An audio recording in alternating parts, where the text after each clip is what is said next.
ambao mmekuja mjisikie nyumbani. Tulikuwa tumeenda AAU, I want to report. Tulikuwa tumeenda AAU, lakini tukaanguka. Hatukuanguka kwa ubaya, ni kwa sababu ya hii vita ya Kongo. Baba leo hii angekuwa ni chairman wa AAU, lakini uzuri amerudi. Ninyi watu wa Murang'a na watu wa Nyeri ndio mkisherekea kwa baba kuanguka. Kumbe Mungu ana nia mbaya, atamekuja ndio walindane na Mheshimiwa William Ruto. Wale wamesema, nataka niseme hivi, sisi tutaungana na Wakenya wengine to make sure the very people who have voted for us wameona matunda ya uongozi.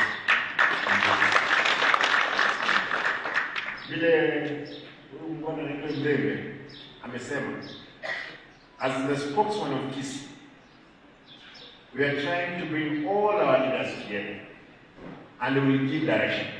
As a community alone, we may not make it. We must make sure all other communities, they are together. Because of nchi yetu inaenda mbele.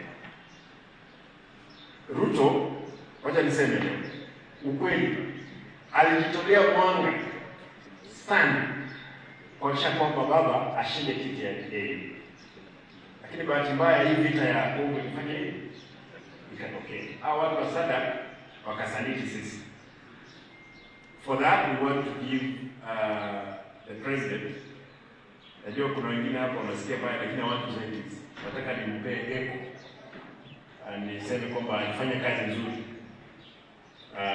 Wacha tujipange hapa mbele, tutaona vile tutapelekana. Kwa hivyo msijali, hapa mbele wacha tuonane, tutakaa na William, tukae na wengine, tuone vile tutapelekana kama country. The only thing is that we want a stable country ambayo lazima we must deliver to the people. My people here, and those workers who are here, you know what I stand for.